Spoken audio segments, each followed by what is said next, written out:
disgraceful. And football does play a role in giving people... down the Port and the South, for God's sake. Absolutely. You've got the South Colts, you've got the Port Colts and the South... Now, Benny, obviously you're CEO of a footy club, but I know you're also involved with local footy. And so do you agree with Father Bob that it does... I know you're a good Catholic boy as well. No, he doesn't have to. No? But do you agree with Father Bob that it plays a role, like it's like going to church on a Sunday? Yeah, I think the AFL has got a very good appreciation of its importance in the community, and I think the CEO has got an extremely good appreciation for how important he is, but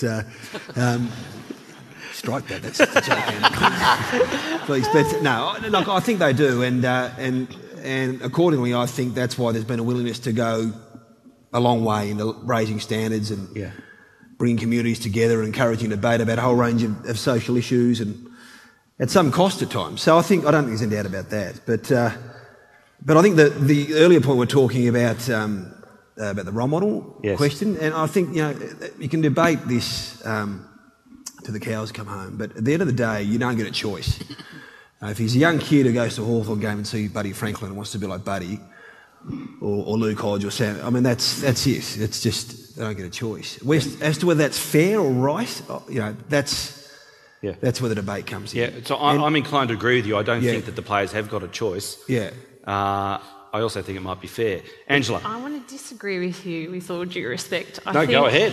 I think maybe the players... Well, everyone. I'll just disagree with everyone today.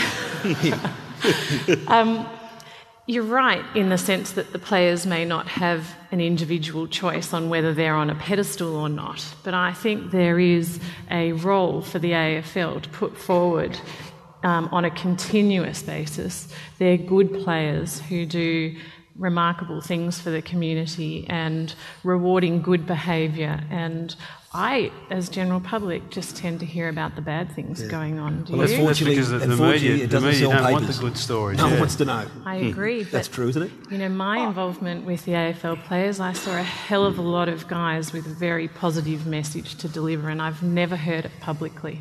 Yes. I'd like to see that. Well, I'm just thinking, is there a Brownlow medal for community engagement by an AFL player? We don't have one of those, do we? Good point. Yeah. Well, there is. There's the Players Association established the Madden Medal a few years ago, which is which medal? The Madden Medal. Madden Medal. Yep. So it's like the NFL in America have what's called a Man of the Year. Yeah. So they define what it means to be a man, and it means being giving to the community, all that sort of stuff. So unfortunately, it doesn't get a lot of traction, but it's well supported, and the guys really appreciate and value it. I go back to the physicality of this role model business. Yep. Unless you see them in the street and you see them around the traps, the heroes, well then you can't empathise as much or feel as though you're a part of their aura. Yeah. As if you see them virtually as a hero. See, I mean, the heroes have got to be flesh and blood, and they've got to be able to be. They've got to be at arm's length. Yeah. So Father Bob, what you're saying is that there isn't the opportunity for the community to touch and get engaged. I don't literally mean touch. No, and also when you're dealing with young men, I mean, it's notorious. It's well known, surely, isn't it, that the young men take so long to mature as human beings. 25 years to start us, and what we've done is create a 42. The worship of for most people. Of 25 years. 77. You know what I mean? They got to you finally, didn't they? They had to throw me out before I woke up to myself. After 77 years. Yeah, I'm learning more now because I'm mixing with ordinary people, driving to work and all the... I think of Charlie Bronson this morning. Remember that film? What was that? Was that The Magnificent Seven? Yeah. When the kid comes up to Charles Bronson, the character, the gunslinger, the kid says, I wish my father was like you. Do you remember that? And Charles Bronson looked at the kid and said, don't you ever talk about your father like that to me.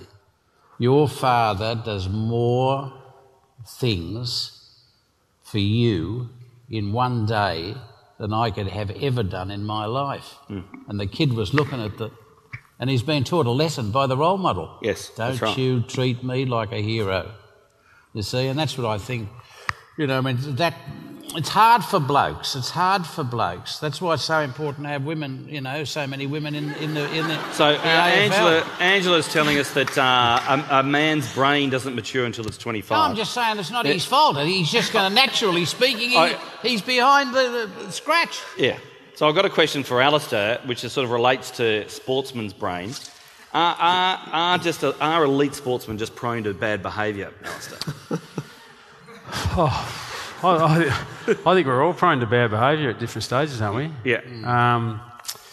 The greatest difficulty with elite sports, women or men, is the exposure to media, and that bad behaviour then get exposed to the world. Now, probably their habits and behaviours are no worse than the general public, but because it becomes a public event, because of their role model status or their elite status as someone to look up to and someone that is elite in their field, then it gets portrayed as being, of really poor behaviour and that there's a problem. You know, we know from the drug culture in AFL footy in terms of illicit drugs that, Benny and I who have been involved in the game and then get out into mainstream work and we start maybe going out once we finish playing footy, and some of the things that you actually see now is guys that are no longer playing football that you probably shunned an eye to when you played. Yeah.